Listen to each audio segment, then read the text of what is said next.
You remember Jack Hayford pastors the Foursquare Church in Van Nuys, California. I studied his stuff back in the 80s, just every day.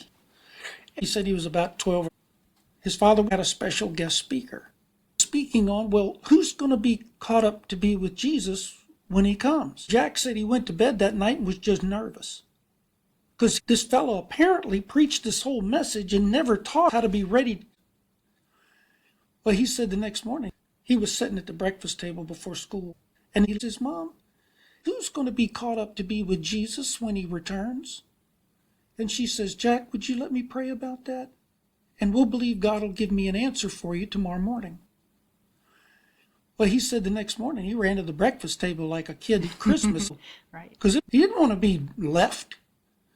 He sits down at the table with that expected look in his face, And so he said, well, Mama, what did God tell you?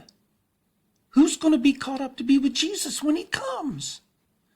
He said his mom looked at him in just the most gentle, loving way. She said, God told me last night that those that are going to be caught up to be with Jesus when he returns are those who are caught up with him right now. Oh. So see, it does us no good to get caught up in pre-trib, post-trib, because all it does is distracts us from just being with our Father.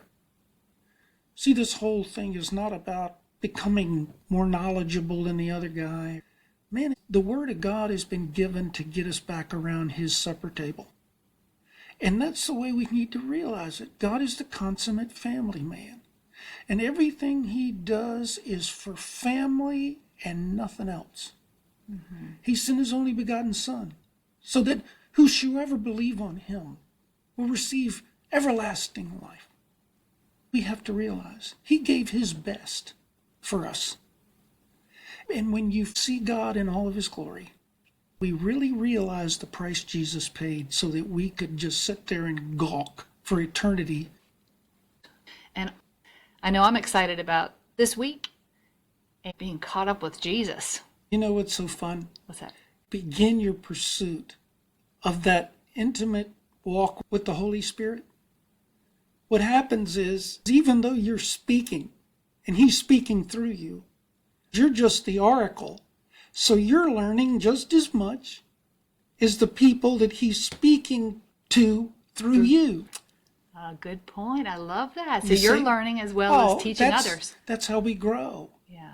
Scripture says that we're not to forsake the assembling of the saints together. And the reason is so that our faith would not only be maintained but built up as we talk to one another. Allow the Holy Spirit to speak through me or to me through you, then our faith is built. And that's the way it's wired. See, it's all wired based on our family bond in Christ. I'm glad that we're in the family of Christ. That's right. I'm so glad I'm a part of the family of God. I've been washed in the fountain, cleansed by his blood.